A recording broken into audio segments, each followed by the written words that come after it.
Let me ask you something. You wake up, crack a couple of eggs, cook them up, and think, okay, I'm doing good. Eggs are protein. They're natural. This must be fine for my blood sugar, right? Wrong. Not because eggs are bad. Eggs are actually one of the most incredible foods available. But the way most people are eating them, the timing, the combinations, the cooking methods, it's quietly working against everything you're trying to achieve, and nobody's telling you this. Your doctor hands you a pamphlet. It says, watch your carbs. You watch your carbs, but your blood sugar is still doing things you can't explain. Still spiking, still unpredictable, still causing problems at 2 p.m., even after a healthy breakfast. I want to change that today. Because once you understand how to eat eggs correctly, not just generically, your blood sugar control can shift in a way that will surprise you. So, stay with me because what I'm about to share isn't complicated. It's practical, and it's going to make your mornings look very different. Now, before we get into the details, I want you to understand something fundamental about what's happening inside your body. If you're dealing with blood sugar issues, especially if you're over 50, because context matters. You can't just talk about food without talking about the body receiving that food. Here's what most people don't appreciate. When you have type 2 diabetes, your problem isn't simply that your blood sugar is too high. Your real problem is that your body has lost its sensitivity to insulin. Insulin is the key that unlocks the door to your cells so glucose can enter and be used for energy. In a diabetic body, that key is still being made, often in large amounts, but the lock on the door has become stiff, rusty, resistant.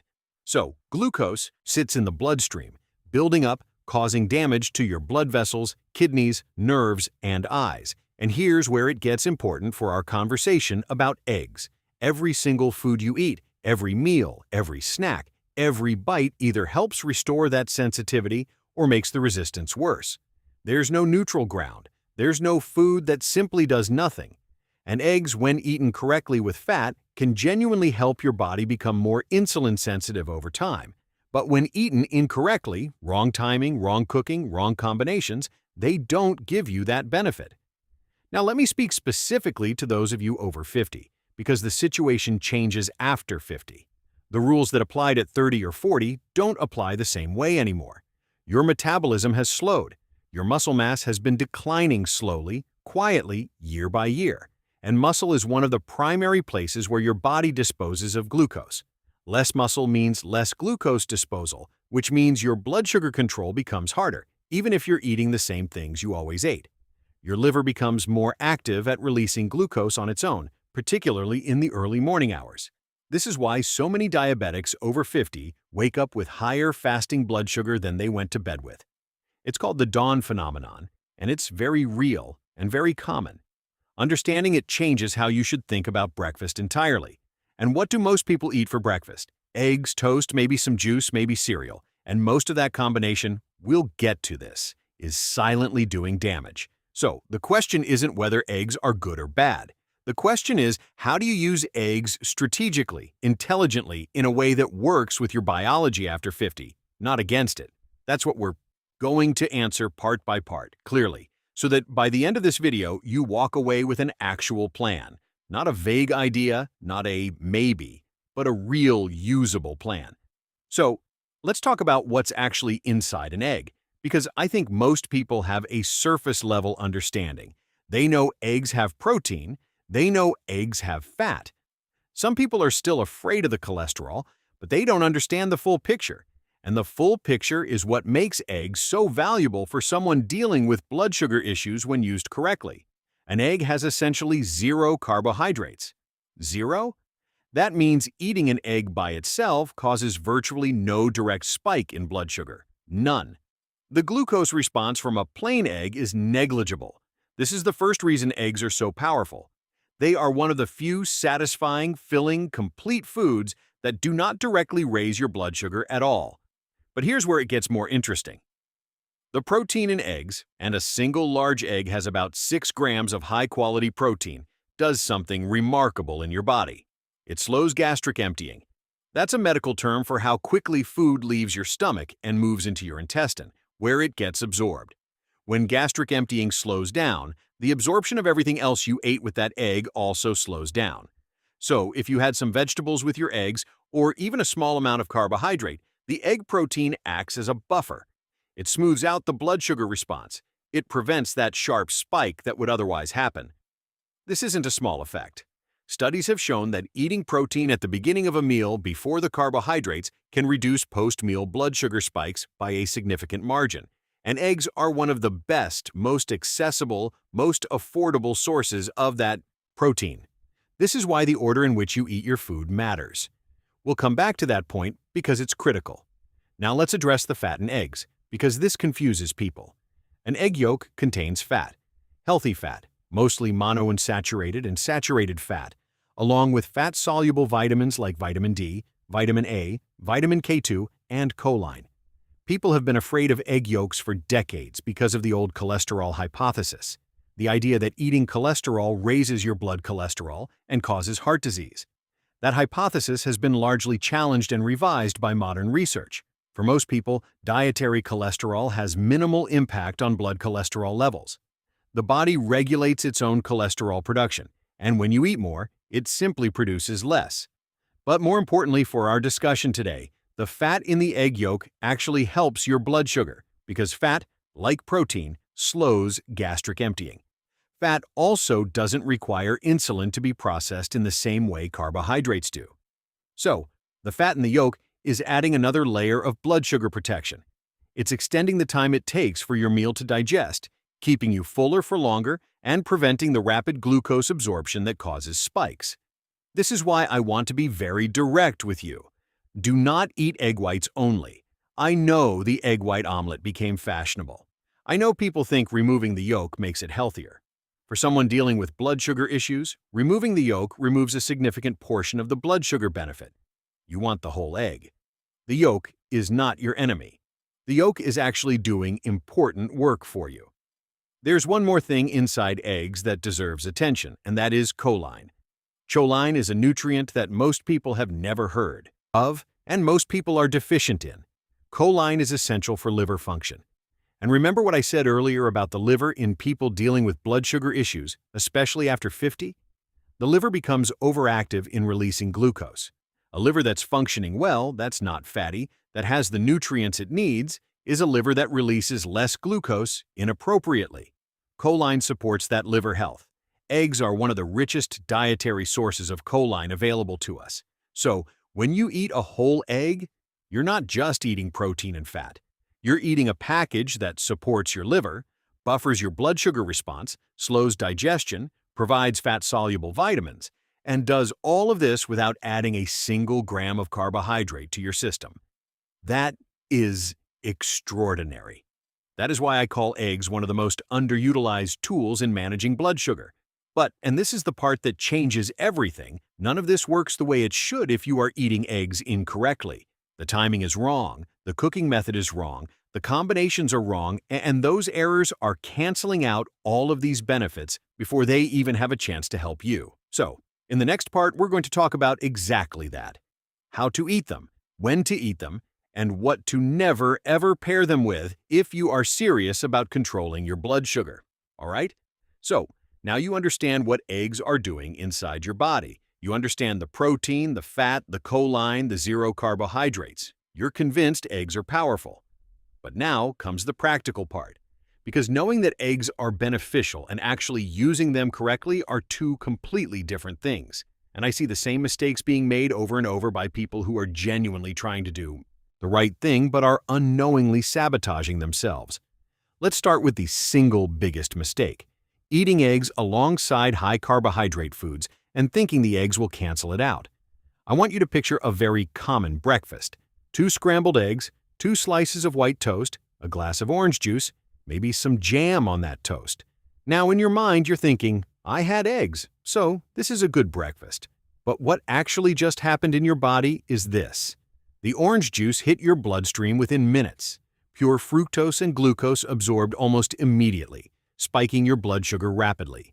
Then, the white toast followed. White bread has a glycemic index comparable to pure sugar. It breaks down fast. It floods your system. And the eggs? The eggs are doing their best. They're slowing things down slightly, but they are completely overwhelmed by the volume of fast carbohydrates surrounding them. You've essentially used a sponge to try to stop a flood. The eggs didn't fail you. The combination failed you. So, the first rule is this. When you eat eggs, the food surrounding them matters enormously. Eggs paired with non-starchy vegetables, with avocado, with a small amount of full-fat cheese, with some olive oil, that's a combination that works. That's a combination where the fat and protein from the egg, the fiber from the vegetables, all work together to slow digestion, flatten the blood sugar curve, and keep you stable for hours. That combination is your friend. Eggs paired with toast, cereals, fruit juice, potatoes, or sweet company of ingredients. That combination is working against you. The eggs are present, yes, but they are not powerful enough to neutralize what the carbohydrates are doing. Now, let's talk about timing, because when you eat your eggs during the day matters, and most people aren't thinking about this at all. The morning is actually the most important time to get this right. And here's why. Remember the dawn phenomenon I mentioned earlier? That natural rise in blood sugar that happens in the early morning hours due to cortisol and other hormones preparing your body for the day. Your blood sugar is already slightly elevated when you wake up. Your insulin resistance is at its highest point of the day in the morning. This means that a carbohydrate-heavy breakfast causes a far more dramatic spike in the morning than the same meal eaten later in the day. This is why eggs in the morning are so strategically valuable. They give you a filling, satisfying, complete meal that doesn't add to that morning glucose burden.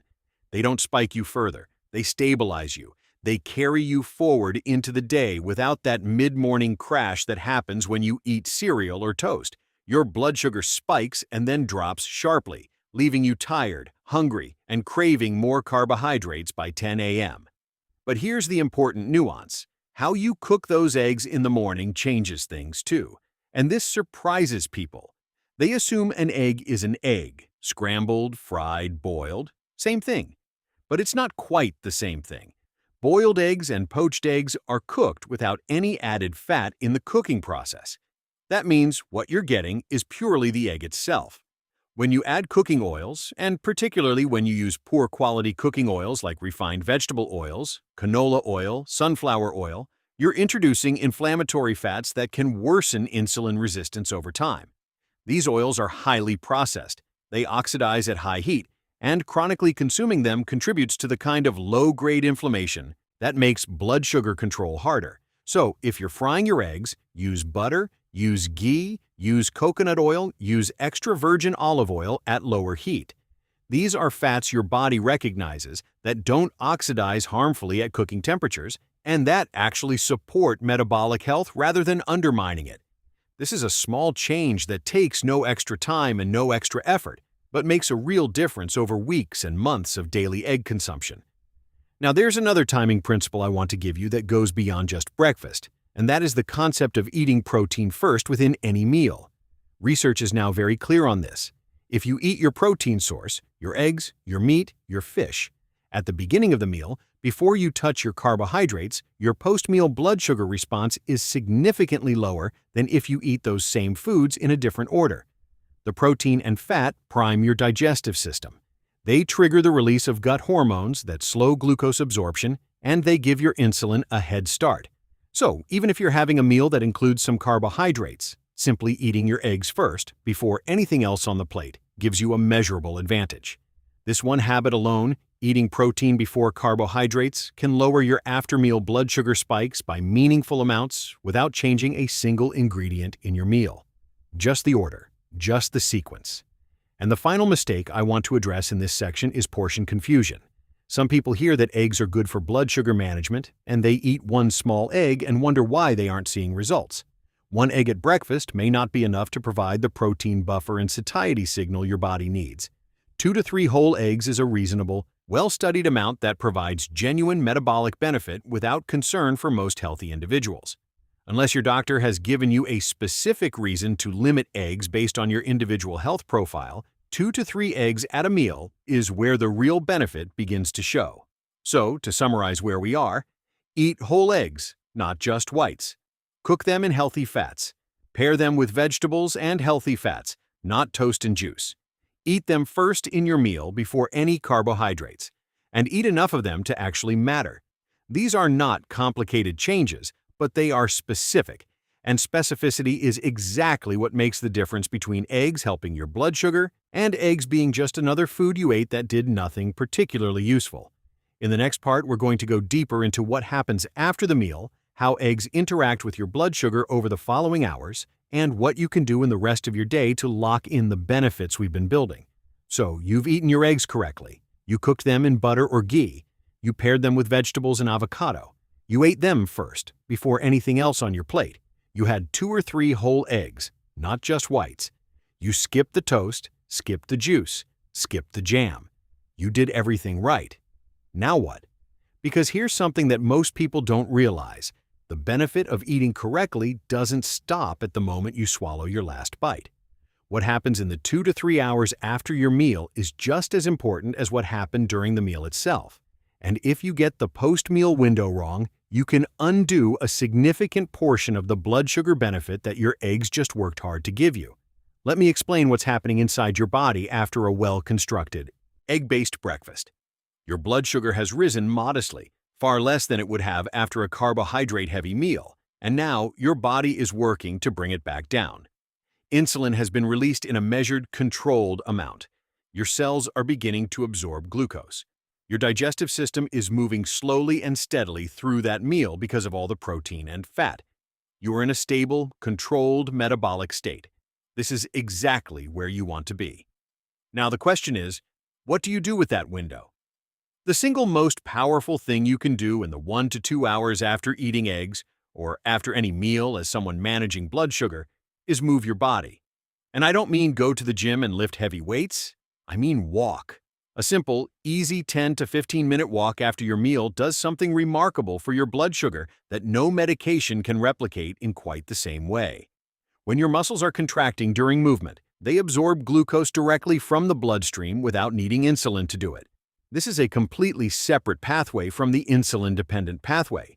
Your muscles become glucose sponges the moment they start moving, and they stay that way for a period after exercise ends.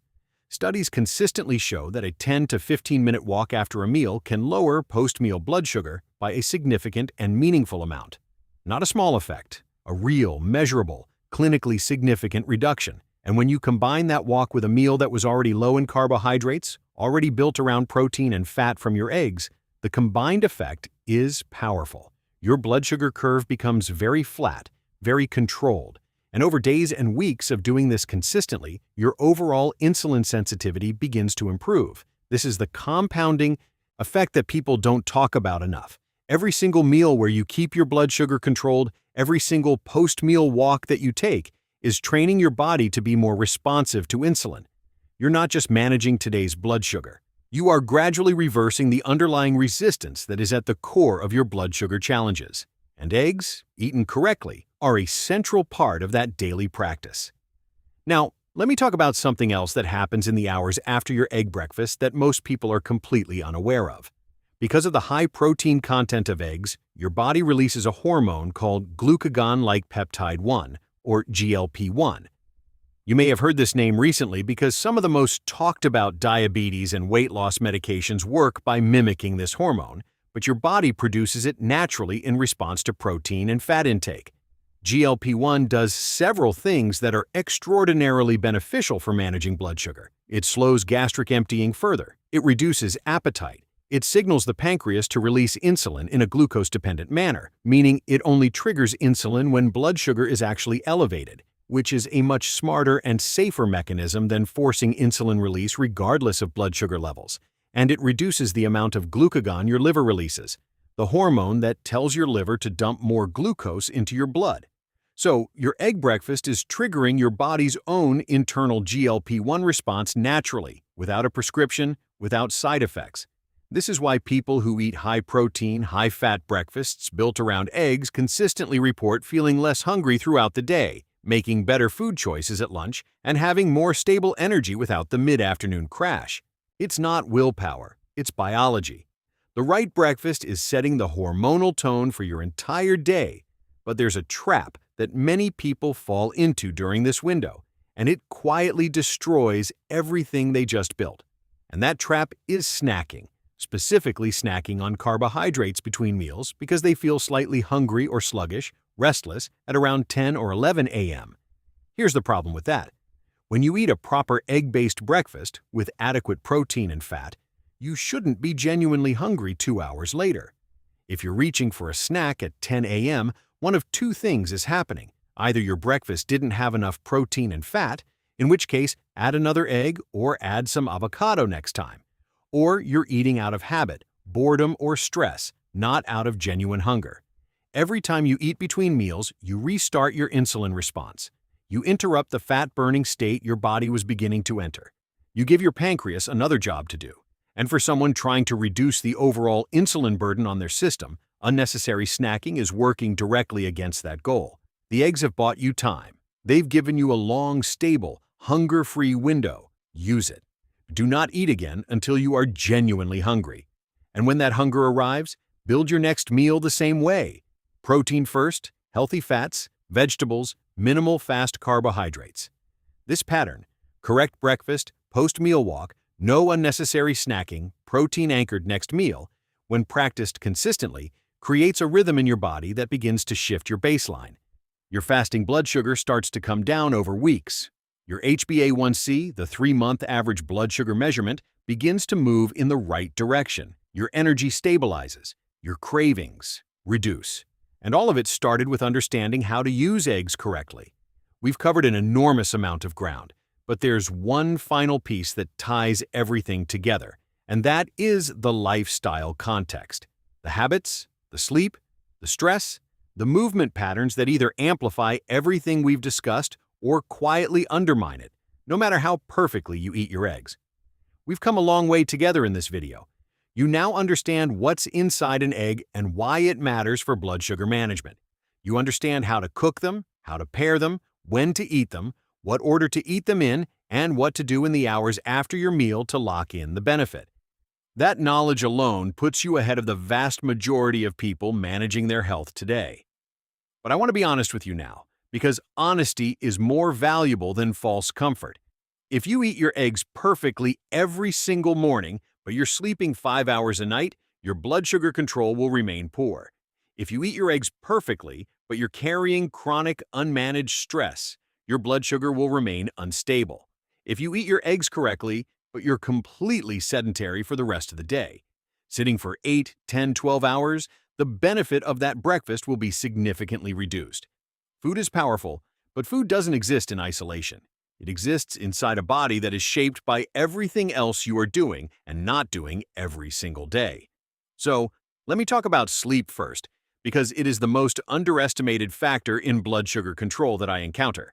When you sleep poorly, when you get less than 6 to 7 hours, or when your sleep is fragmented and unrestful, your body's insulin sensitivity drops dramatically the very next day.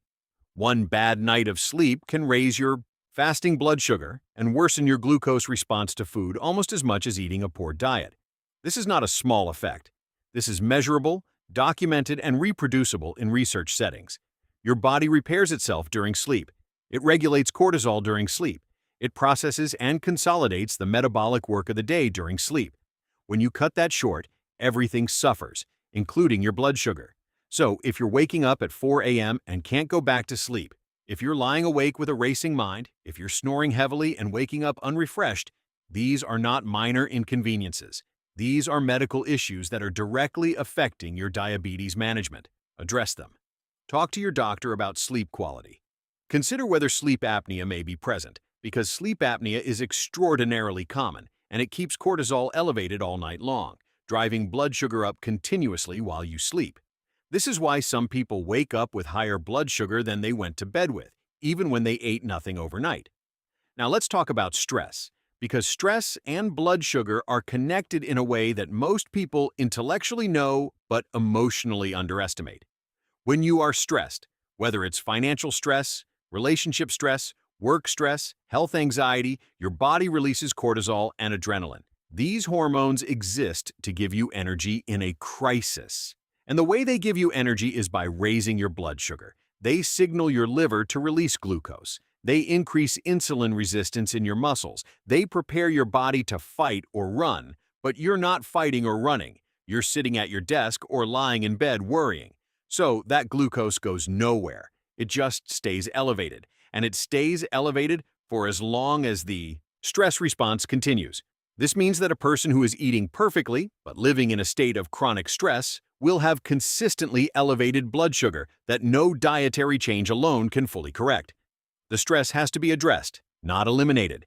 Life will always have stress, but it needs to be managed consciously, deliberately, through whatever practice works for you. For some people, that is prayer. For some, it is a daily walk in nature. For some, it is breathing exercises in the morning. For some, it is journaling or talking to someone they trust. The specific method matters less than the consistency. Your nervous system needs regular signals that you are safe, that the threat has passed, that it can stand down. Without those signals, cortisol stays elevated and your blood sugar follows. Now, movement. And I want to expand on what I said earlier about post-meal walks, because movement throughout the day is a different and equally important conversation. Sitting for prolonged periods, more than 60 to 90 minutes at a stretch, actively worsens insulin sensitivity in the muscles. Your muscles are your largest glucose disposal organ.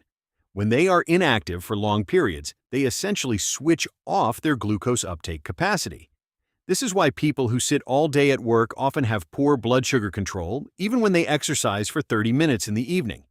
That 30-minute session cannot undo 8 hours of sitting. The solution is not to stand all day or to exercise constantly. The solution is to break up your sitting. Every hour, get up, walk for 2 to 3 minutes, do 10 squats, walk to get a glass of water, climb a flight of stairs. These micro-movement breaks throughout the day maintain muscle glucose uptake in a way that is genuinely meaningful for blood sugar control.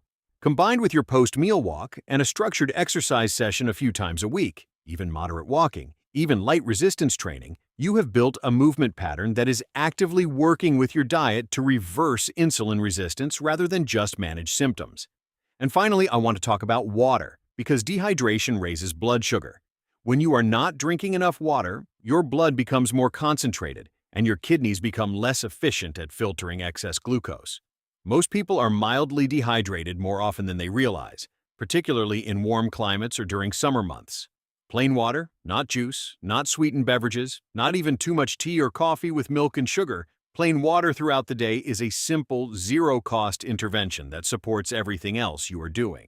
So, let me bring this all together for you now, because I want you to leave this video with clarity, not overwhelmed.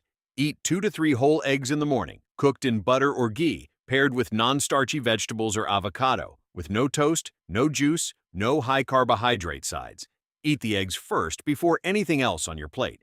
Take a 10 to 15-minute walk after your meal. Do not snack unnecessarily between meals. Build your next meal around protein and vegetables. Break up your sitting throughout the day. Prioritize your sleep as seriously as you prioritize your diet. Manage your stress with a consistent daily practice. Drink plain water throughout the day. None of these things are complicated. None of them require money you do not have or time you cannot find. They require understanding. They require intention. And they require consistency over weeks and months, not perfection over a single day. Your blood sugar challenges did not develop overnight, and they will not be reversed overnight. But every correct meal, every post-meal walk, every good night of sleep, every glass of water, every moment of genuine rest, all of it is moving you in the right direction, quietly, steadily, compounding over time. The egg on your plate tomorrow morning is not just breakfast. It is a decision. A small, powerful, daily decision to work with your biology instead of against it. Make it count.